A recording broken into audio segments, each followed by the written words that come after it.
Membrane fluidity applies to the ability of molecules to move within a membrane. So this is going to be within a phospholipid bilayer. And another way to think of this is just the flexibility of the membrane.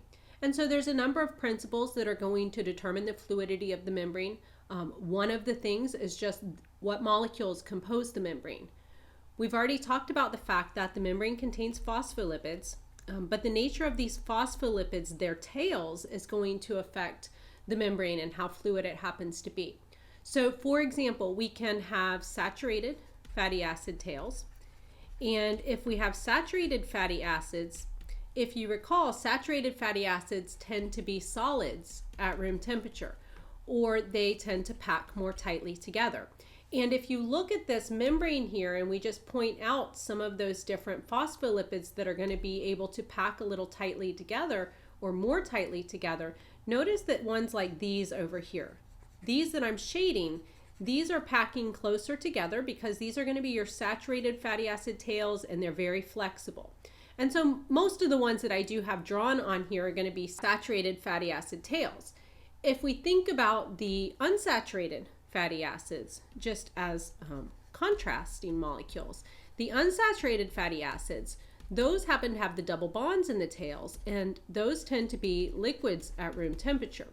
And the reason that those are liquids at room temperature has to do with the fact that they've got double bonds in their tails, and those double bonds that they happen to have inside their tails are going to make them spread out from each other a little bit more.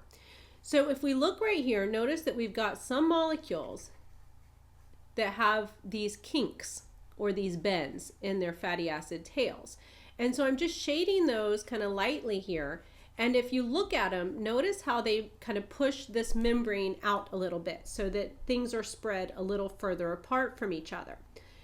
So what we're saying here is that the composition of the phospholipids in the membrane, whether or not they are saturated fatty acid tails or unsaturated fatty acid tails, is going to affect the flexible nature of the membrane. So the more saturated we happen to have, then the less fluid the membrane is going to be, or the less flexible the membrane is going to be. And this is because everything's just going to pack together much more tightly. On the flip side, if we have less saturation, and less saturation would mean more unsaturation, that's going to increase the fluidity. So less saturated fatty acid tails means the fluidity is going to go up. We could say this just looking at it the other way. If we increase the unsaturation, increasing the unsaturation, that is going to increase the fluidity.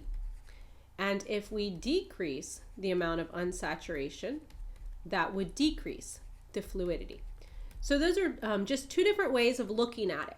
So definitely the phospholipids have a big impact on membrane fluidity. And there are a lot of cells, different organisms, that have the ability to adjust their membranes and the degree of saturation that happens to be there. So in other words, they can change the composition of the fatty acid tails depending on their current situation. Now, types of situations that would affect the fluidity of the membrane would be something like temperature. So if we just think about temperature and what temperature does to the fatty acid tails, we've already mentioned kind of here specifically and emphasized that, you know, when we're saying solid, it's when it's at room temperature, and the liquid's at room temperature for the unsaturated.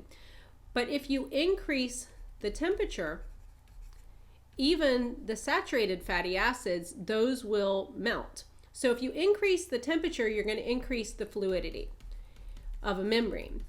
And if we decrease the temperature, so if it gets colder, then we would decrease the fluidity, or things would get more solid. So this is similar to like our olive oil. It does tend to get solid when we put it in the refrigerator. So even that, because it's unsaturated, it might be a liquid at room temperature, but the temperature will affect that overall consistency.